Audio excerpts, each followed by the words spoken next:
Marion, you asked me to tell you something about my grandparents on my dad's side. My great-grandfather, or my grandfather, Haile, was born back in Tennessee, I believe, and he was a veteran of the Civil War. I never asked my dad as much as I should have about his father. As kids grow up, they're not really interested in grandparents, which is normal, I think. But I can remember my dad and his brothers and sisters talking about their father, and he died the year that I was born, in 1916. And he died down, he was living with one of his sons at the time, that my Uncle Walter Haile, and he was buried at Eureka, Texas, which is west of San Antonio, 40 to 60 miles. I'm not sure. I've been to the gravesite there. And most of the things that I remember Dad talking about his father was that he was a Baptist preacher, itinerant, I think. I don't think he ever really had a church. I never heard him speak of that. But I know that he was gone away from home quite a lot. And he was, as I said before when I started, he was a Civil War veteran, and I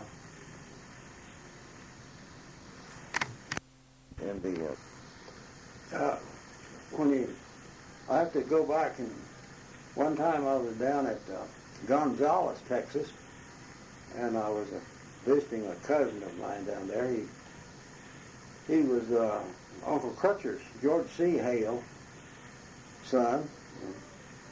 He lived at Gonzales, and when we used to go down and visit with Donna Moon, Geneva's oldest daughter, well, we'd usually come back up through that part of the country, and I'd always stop there at Horace's and visit with him. And one time he told me, he said, I want to get into the Sons of the Confederacy. And he said, they have a chapter over here at Seguin, Texas. And he said, I want to get into that organization. And he said, you know, you and I are both eligible to be in the Sons of the Confederacy chapters that are located around over the United States. And I said, well, yeah, I knew that, but I'd never give it much thought. And he said, well, I have. And he said, I want to get in. But he said, I don't know how to get Grandpa's service record. Well, Geneva has done quite a lot of genealogy, and so she said, I can get it for you. And he said, you can? Why, sure. I said, I'll just write to the War Department and tell them. And she said, I've got his name and all that stuff. I said, I'll just write and ask for him. He said, well, I'd really be pleased if you would do that. So when we returned home, Geneva got out of her genealogy stuff and found a deal that you sent in to get that kind of information, and you had to send $8. So we sent it off, and about 3 or 4 weeks, we got a deal from the War Department, and I looked at it and I was real thrilled. I could see that it was that from what we wanted for Grandpa's identification in the war service. And so I got out in the pickup from the post office and took my pocket knife and I slipped it. I read that notice they had sent us in the records. It was an authentic record, and it gave all the information on Grandpa. And it said he was drafted, or he volunteered, I forget now which, into the service in 61 or 2. And then he served, and he was captured, and he was captured by the North, was put in a prison camp. And then it has a release date on there. He'd been in prison camp a few months. He was released, and he was sent back to his unit, and he was supposed to, he returned back to his unit, and then the next entry on his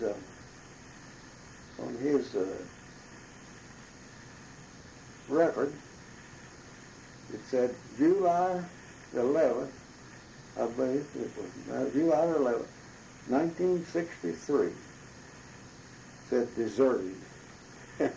that was the last entry on his service record. And all my life when I was growing up, I was going to family reunions and visiting with my uncles and aunts when we'd go there. Dad and his brothers and sisters would always talk about Grandpa and his war, being in the war, and they'd always tell he was in the Army for several years, and then he was up in Pennsylvania when the war was over, and he was given his rifle and his uniform and $8, and he was told to go home.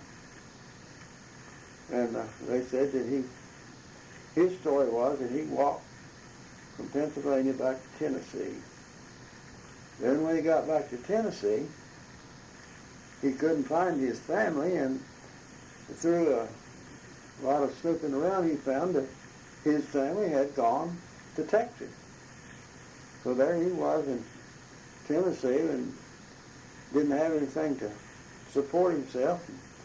So he just decided it's better to be in Texas as in Tennessee without a family, so he decided he'd just walk on to Texas. Well, it took him 6 months to walk from Pennsylvania, so I don't know how much longer it took, but he went all the way to Texas and he found his family. When the Rock Island come through Stratford, then they started running those excursion trains through there. And they'd bring people down from Illinois and Iowa and all back in the east. And they'd bring them out. And that place that I lived on, or that we lived on there, it was one of the show places. Standard Land Company had built it up as a show place. And they had tree planting, and there used to be a whole row of trees that run, you know that old place over there to the south? That was the farm, and this old house that we lived in, on that site was the hotel. And it had I think it was 4 bedrooms upstairs in that old house. And they'd bring them out there, and they'd put them in these buggies, or got an automobile eventually there in the next 2 or 3 years. And they'd take these people, and they'd all back over the south part of the county and to the east of us, and they'd show them all this property, and of course they would have a carload or a hack load, I guess you'd call it. Well, they'd have these good teams of horses, and they'd say, how far are we from town? Oh, you're just 6 miles from town. See, there's Stratford right up there. Well, they could see it. Well, they didn't know how far it was. And so they'd buy property that was close to town. It might be 20 miles. The old Standard and the Land Company, they had all the farm stuff out there to the one to the south of us. And they had hogs, and they had horses, and they had cattle. And, of course, they would feed these animals. They were in good shape because they kept them and fed them, but they'd tell them now that the hogs are just this fat on this grass here. They just do great. And they'd tell them now, all these horses and all these cattle get is just the grass here. We don't feed them anything. Well, a bunch of gullible people from back up north, their mouths float and said, my, what a wonderful place, you know. And they just sell that land by the thousands and thousands of acres. And then, of course... Did they own all that land? What? Did Standard own all that land? They owned it because they made up a, I guess, what you call a company or corporation. And people put money into it, and they went out there and they bought this land for $1 an acre, less. Some of it for less. And then when they'd bring all these people out from the east, then they'd charge from 10 to 15. And they could, well, back there, land was $35 and $40 an acre. Yeah. And that's the reason there's so much non-resident land in Sherman County back in, people, well, they just, like the ladies that had the, all these, rocky on that over there, they never did see it. Their moms and dads would buy it. The children would eventually inherit it, but they never even come out to look at it. They just knew they had some property in Sherman County. So that's one reason that Mrs. What is her name? Barnridge? Yeah, Barnridge. She told us how much valuable property she had out there. She had oil and gas and minerals and gold. She's probably looking at the original silver. Yeah. Little town of Coldwater was over there. You know where that old rock house was, Ronnie? Yeah. Well, see, it was not on the town section, but it joined it. And right out in the middle of that section to the northwest of that old rock house, that was the town side of Coldwater. And when I was a kid, we'd go over horseback, and they had an old rock courthouse over there. And there was a part of the old jail was still there, and most of the other buildings had already been carried. It was all made out of rock off the draw. And they'd carried the rock off, and people had built tanks and one thing and another with these foundations for houses. But the old courthouse and the jail and 2 or 3 other buildings was partially intact, but the courthouse was real good shape.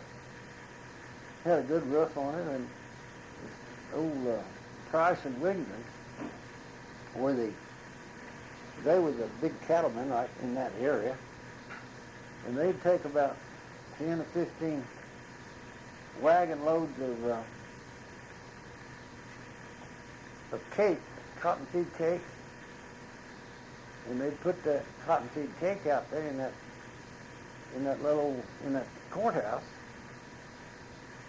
And when we were kids, we'd go over there. And of course, a lot of times they'd have that cake piled up in there, 8 or 10 sacks high. And we'd all get in there and play hide and seek, and one thing or another, And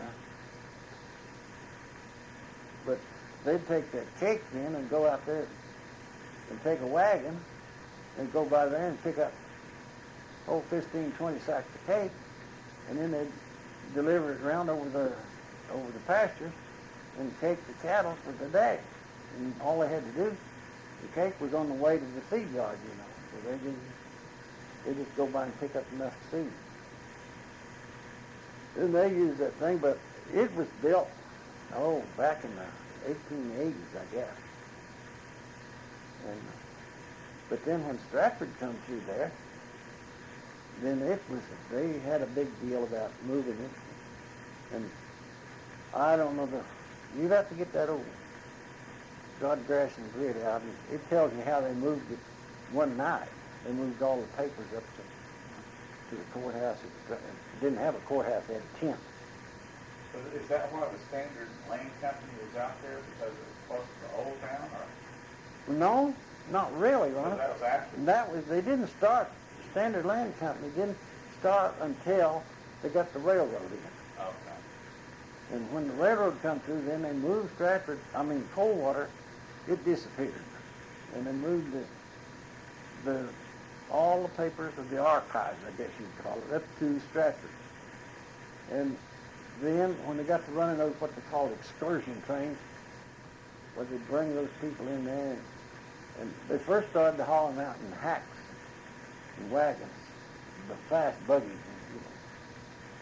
and then they got to using, I think the way I remember it, they used Studebakers and Rolls Royces, and not Rolls Royces, the Pierce Arrows. They were big cars back then, heavy duty and they'd load in 6 or 7 people and haul them off there and show them the country. And of course, they could just cut out across most of that prairie, no road. And they'd show them this property and this, and they could say, how far to town? They'd say, oh, it's 8 miles over there. Well, it might be 20. But because that time, see, they had the water tank up. You see the water tank. They said, well, it's not far. Yeah, it doesn't look far. No, it wasn't far. But anyway, that was I've been told was the way they sold all that property, and it was pretty cheap compared to what it was back in Ohio and Minnesota and wherever they come from. But over the years, very few of them ever come out there and live. But they found out that those hogs didn't get fat on grass. They had to have some corn, milo, barley, wheat, but it was the old house there where we live now. They said it served as a hotel, and these people would stay there. They didn't want them hanging around town at stretches because they'd get indoctrinated with the truth. Right. Some local yokel would tell us, that ain't the way it is. But they didn't want them hanging around town, so they'd take them off out there in the country. And when they got that bunch sold out, well, then 2 or 3 days, well, then they'd have another bunch come out. And they had people working out there that had the meals and served the meals for them. And over there they had at the old standard farm across the road from where we live. They had the livery stable over there, and there used to be a big old barn over there. Where, like at Glen Reed? Huh? At Glen Reed? At Glen Reed. No, we just right. You know where that tank was right across the 100 yards from our old house there? Just south. Yeah, right south. Oh, There was an old. Yeah, Oh. that was the old standard. See, now they never tore that house and barn down until after your mom and I was married. We was living there, and they I tore can it. remember there used to be an old thing there for a long time. Yeah. But Well, I didn't, I used to go every time the wind blew, and I'd go there and look for artifacts of different times, Yeah. doorknobs and this kind of stuff. But anyway, that was where they had all the horses, and they had everything over there and it was the show place. And they went all out because they piped water. When I dug a pipeline across there, I guess it's when we put gas up to that irrigation well to the west of the house, and we had a ditch digger, and he run into a big 1.5-inch piece of pipe that was strung across that road. It was down about 2-3 feet deep, and it was the water system from the old standard land over there over to the hotel. That's where they got a windmill. huh. And they had it all piped with water and everything. And then over there from the standard land, when I was a kid, the road went straight out from that old place to the south, and there was a row of locust trees on each side of that road. But then back in, I guess 28 or 9, they tore all those trees out and plowed that all up. Got rid of the grass and they plowed it all up. I bet that was pretty. It was pretty, yeah. Of course, it wasn't, they hadn't taken care of the old trees. You know, locusts don't live too long. They're a short life. But they had a row of locusts going out to the road. Oh, man. And they went all out to make the places look good. And the old standard, I don't know how long they were there, but probably 10 years down at the end of it. And then the western, down there north of Sunray, but they all operated out of Stratford, just 2 companies. Huh. And Was anybody that operated it still around? no, your grandmother, she's 90. She probably remembers when they were doing that. See that? Yeah. Well, you know, I put a picture of the Standard Land Company thing in that windmill documentary thing I had.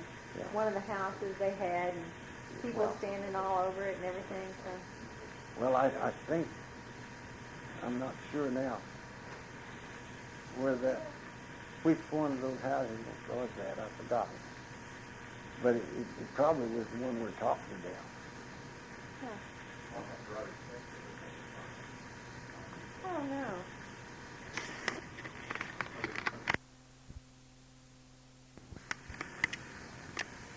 Mary, the old house that was over on the Standard Land Company that was across the road from us, I think in about 47, they moved that to Stratford.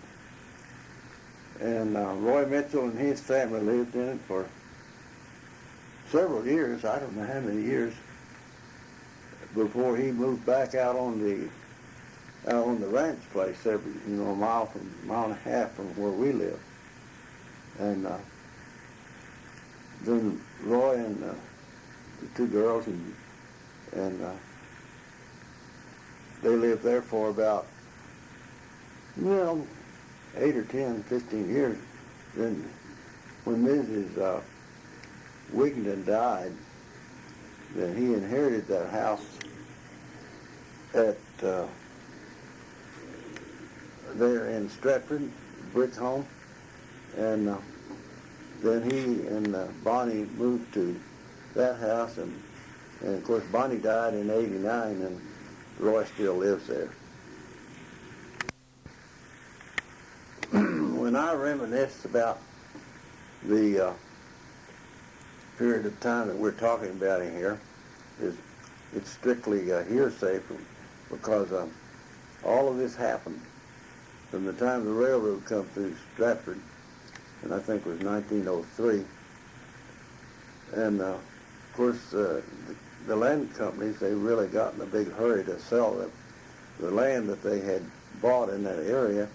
And of course, they did go to a lot of tricks and hoodwink the public into thinking that Sherman County and the Panhandle was the garden spot of the world.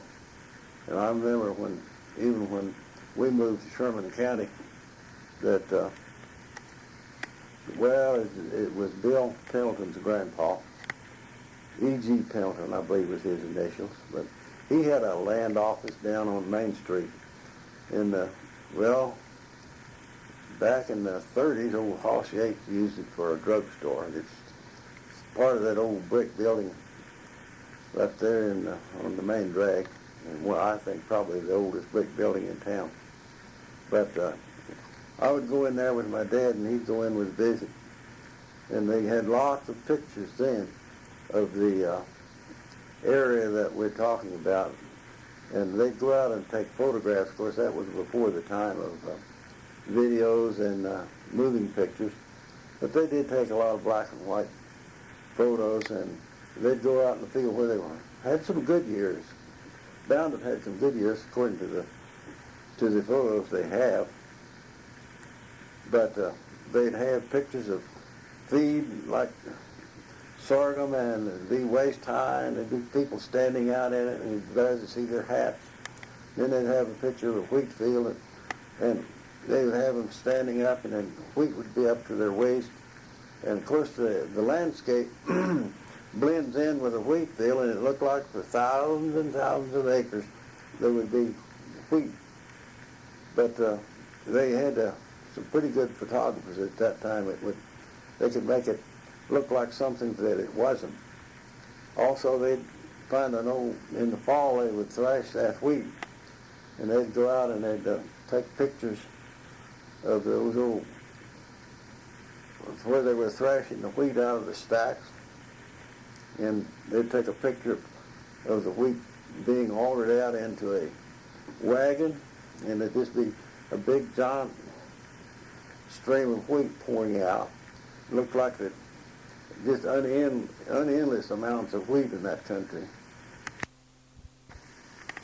I remember thrashing crews. When I was a kid, there was a cousin of Hardy Kaufman named Lee Kaufman, and he had a thrashing crew and a thrashing machine and had a big giant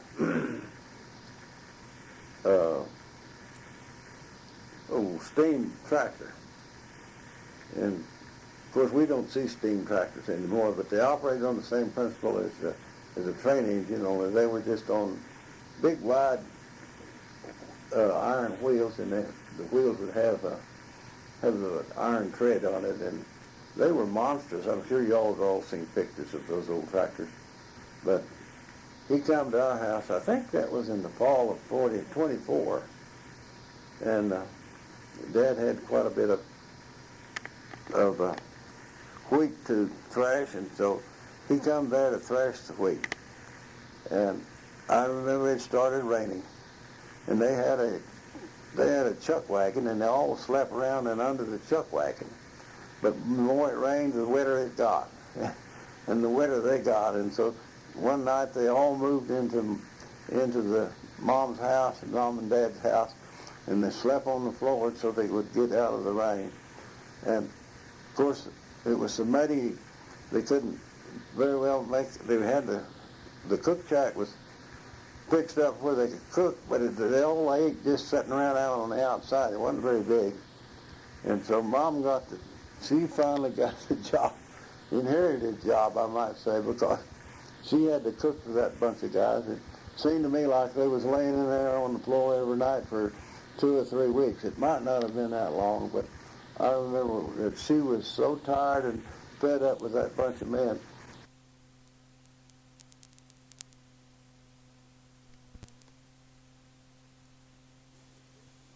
Well, it's been so long since I was recording anything, but I got sick, and I've been sick for about 2 or 3 months or more, and now I'm feeling good again, and so I will just start recording some of the things that I wanted you kids to know about. Now, Marin said she wanted to know about Ma Haile and her growing up, and I can not give you a good rundown on that because, of course, that was before my time. And but I've heard of stories that she would tell, and I can't remember now.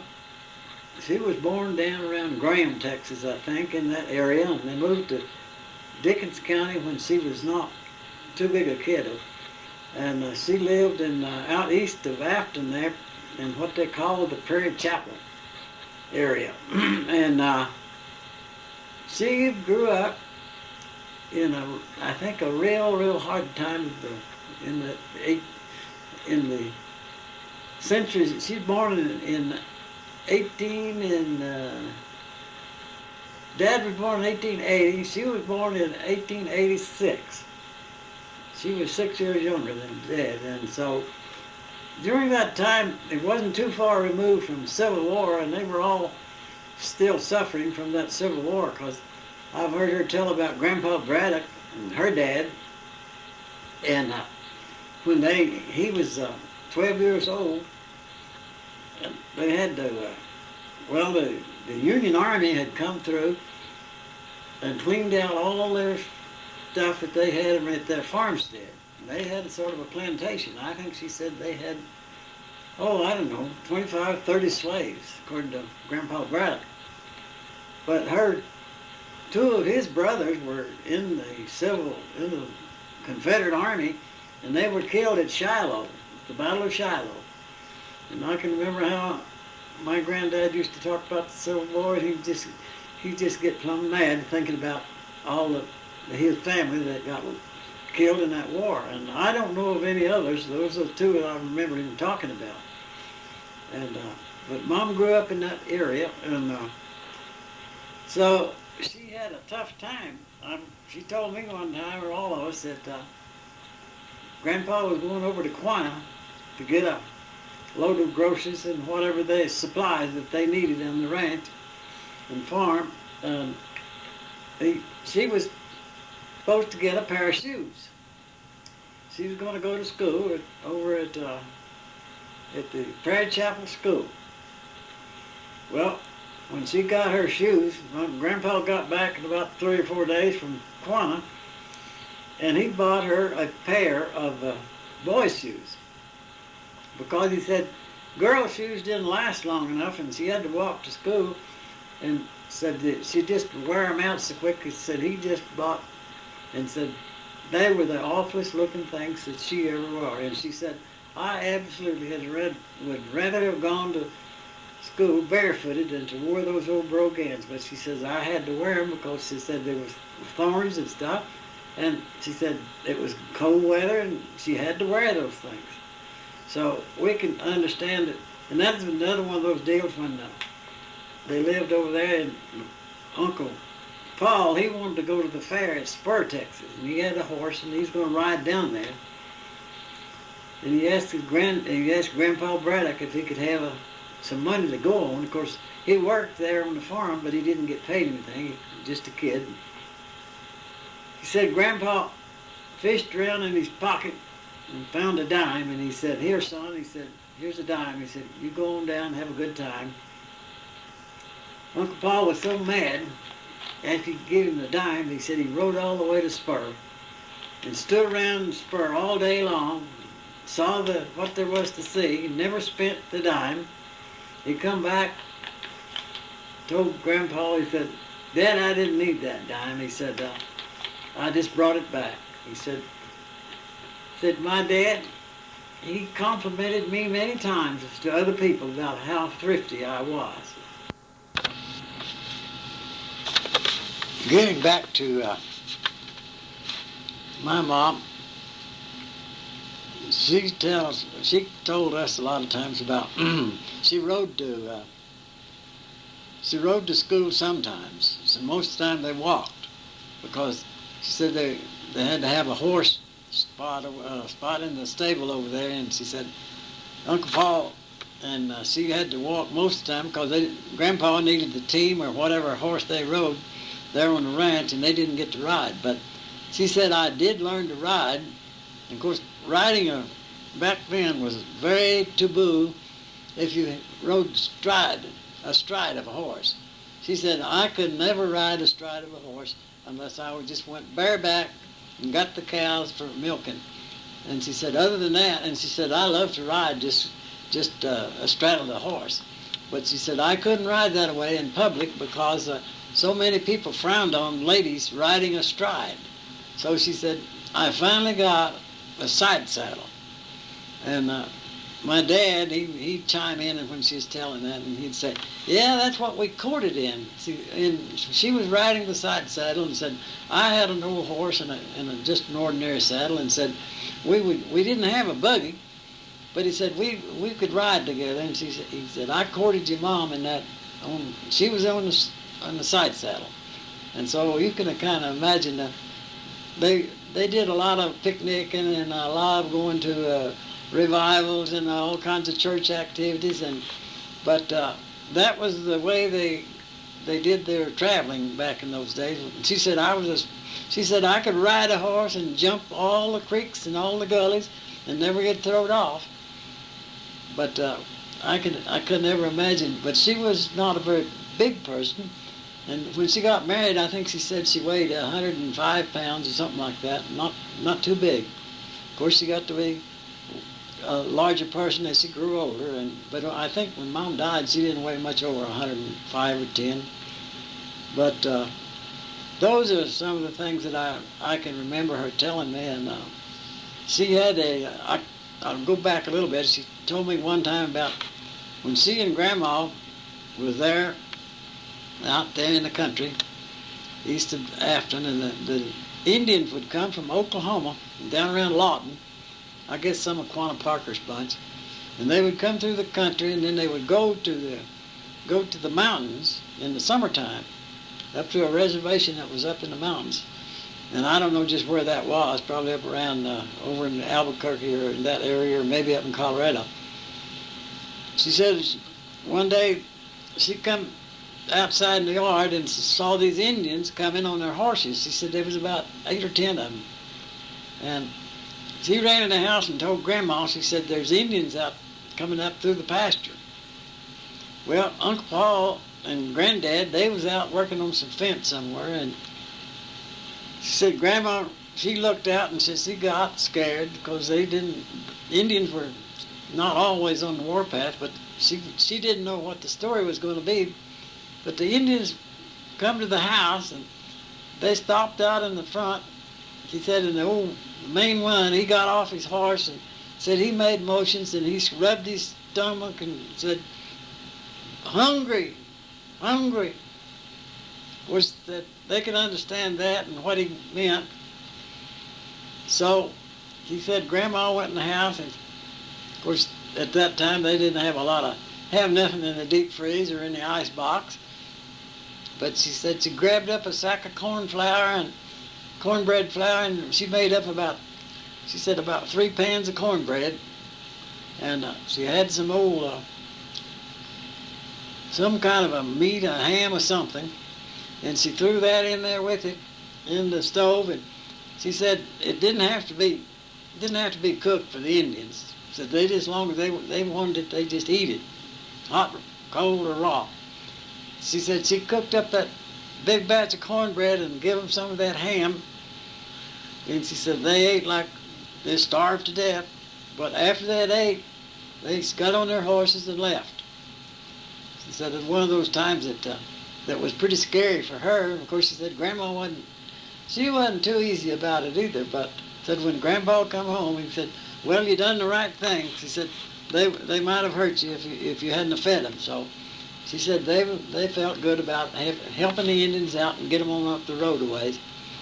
And other things, I can remember her talking about going to Prairie Chapel School, and they had very few schools.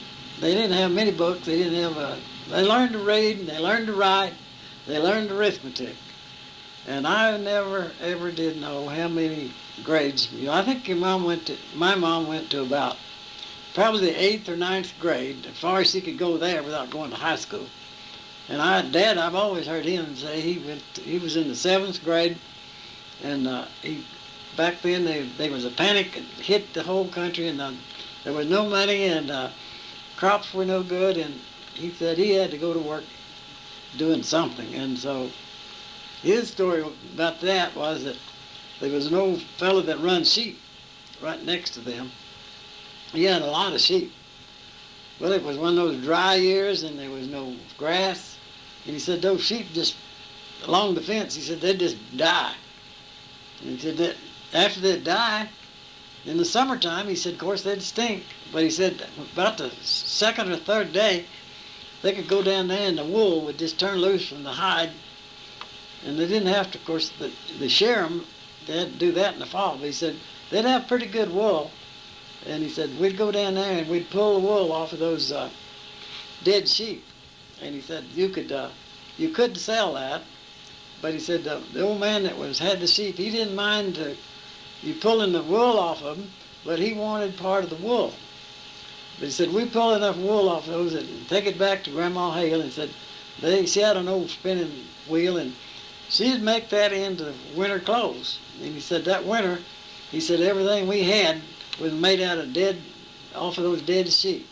And he said, of course, the new clothes was made out of that wool. Of course, he said they wash it, run it through the hot tub of water, and build a fire under an old pot and get the water boiling, and then they'd clean that wool.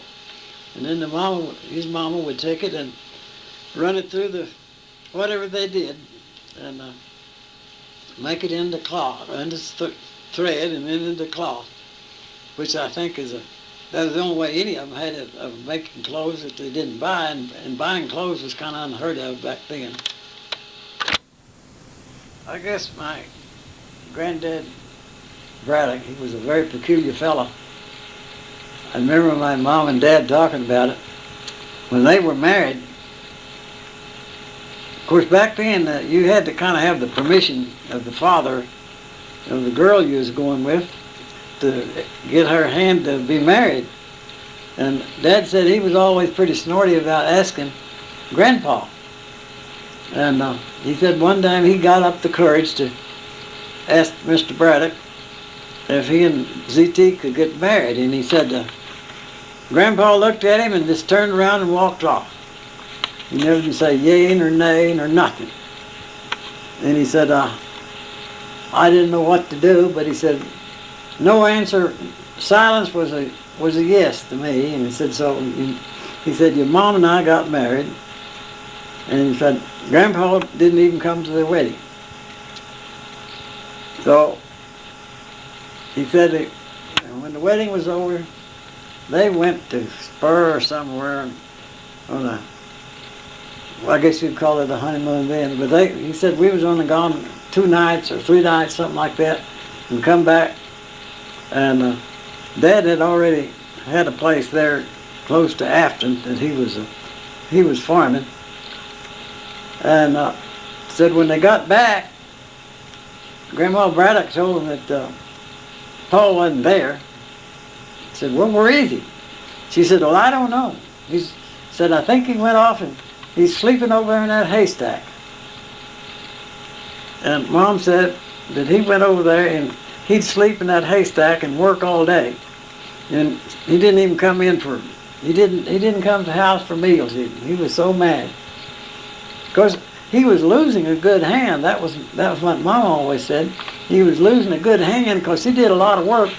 And she done a lot of indoor work and a lot of outdoor work. And she said when I got married, he lost one of the best hands he had because he and Uncle Paul was the only help he'd get. He was too stingy to hire help.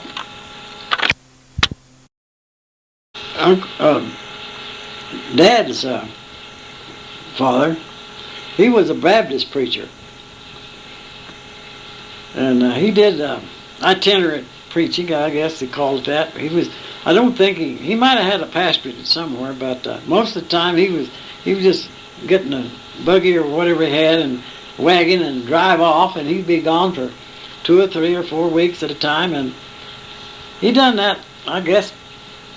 He bound to have been home a lot. He had 9 children, but I heard Dad say he'd get and be gone for as high as 2 or 3 weeks at a time, and then he and his brothers would have to do all the work around the farm. And of course, without somebody there with constant supervision, well, I don't think they ever made a lot of money doing anything, farming or cattle or whatever. But I was grown before I ever realized that Grandma and Grandpa were separated several years before he died. And I don't know the ins and outs of that divorce, but I think it's on record down there in Dickens County about them getting a divorce, and that was frowned on back in those days pretty much. And he being a preacher, I think it ruined his career. But I think he was already past prime time, so he did some more preaching after that. But he wound up living with his son over there, Uncle Walter, and Aunt Dora was living on a ranch over near, I guess it was west of San Antonio, back over there in that old dry country. And most of the time it was dry because it was too close to the Big Bend country, back in where they live now. I don't know, but he's buried at, I've forgotten the name of that little old town. Mary Jo and I was over there one time, and we went to his grave, and we parked out there by the gate of the graveyard, and we had to walk in. And when I got out of there and found his grave, I looked down, and there was enough grass burrs in my cuff. I worked for 10 minutes with a pocket knife, scraping all those grass burrs off. And she had on a pair of slacks, and we was both covered in grass burrs. But that's where he's buried there, and I'll think of his name after a while. Can't think of it now. I'm not 80 years old for nothing, I guess. But Grandpa Haile, he was one of those people that I don't think he ever had any real worries about his money or anything. He was wound up in preaching, and he didn't make much money. Back then, preachers never made much money. And his kids had to do a lot of hard work. And as soon as one of them got old enough, he took off, was gone. Uncle Walter and Uncle Bert and Uncle Lou and Uncle Columbus, they were all away from home when Dad got up to be about 10, 12 years old, his older brothers had already gone somewhere. They were out working. He and Uncle Lou and Aunt Pearl and Uncle Hodges and Homer they were all at home at one time together. But most of the time, the older ones was already gone, because I can remember him telling him about Uncle Lou and Uncle Bart. They come out here and they worked on the XIT ranch. They would, of course, they were all musical. They could sing, and they did Uncle Hodges play the piano, and Dad he could play the organ or piano pretty good. He never did, after I was growing up, he never did play much except that old organ that Lauren still got.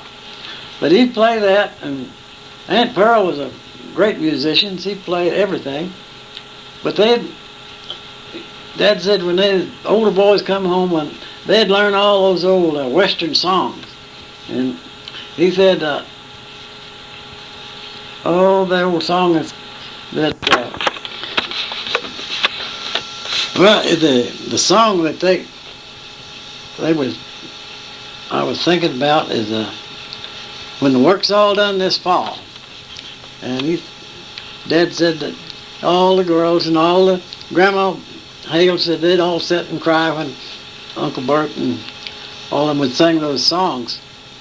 And of course I remember a lot about their singing. It was when I got bigger and would go to the Haile reunion.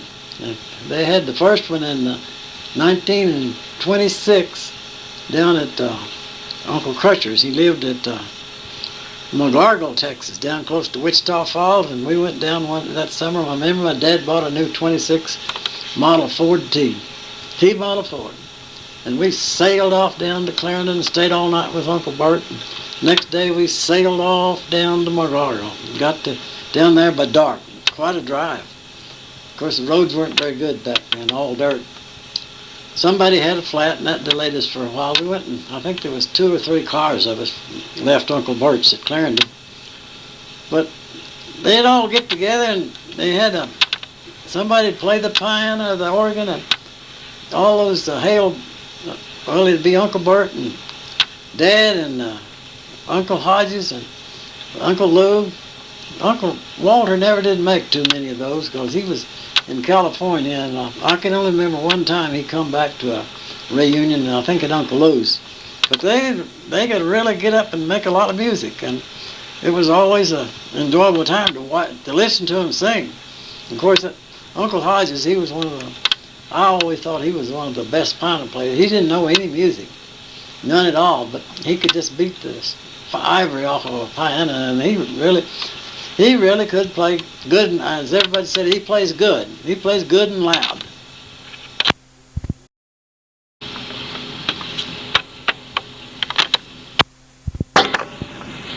I had not ever heard any of my uncles or my dad or any of them say that they knew that. And I don't know whether they did or not, but they were always talked about Grandpa being in the war and what happened to him. In fact, he had his old rifle, and Jack ended up with that rifle because it was there at the home place for all my life, and I used to take that old rifle, and of course it was an old cap and ball, and you had to use a plunger and put the powder into the muzzle of the gun, and then put the lead I had to put the packing in with this powder and the packing, and then you put the lead in, or the ball I think they used, and then you put a cap over underneath the hammer, and they fired it with what they call I guess you would call it a fuse. When that fuse exploded when the hammer come down, set the powder fire, and then it ignited the powder, and your gun would shoot, which was quite an operation. But I used to take that thing and cut match heads off and put it down into that. There was a little cup on that hammer that come down. It'd hold about 3 match heads, and I'd put the matches in there, and then I'd pull the trigger and it'd fire like a cannon, make a big noise, and always had a lot of fun with that old gun that way, but I always got out on the back side of the house to do that. Mama didn't want us to blowing that old gun up because she said there might still be a powder charge in there, and Dad said, oh no, that thing's been empty so long, and the barrel was bent on it. I asked one time, how'd the barrel get bent? And Dad said, well, somebody was going to lift something one time, and they used it for a pry, to pry something up, and he said they bent the barrel, and he said it stayed bent ever since. Jack got that old, or Dorothy has that old barrel, gun up there, hanging over the mantel now, and it's been there in their house ever since. Well, I think Arlen had it hanging up there before he died, but it's in Dorothy's place right now, and I have no real attachment to it, but I'm glad somebody still got that old gun in the family. I couldn't find couldn't remember the name of that town where Grandpa was buried.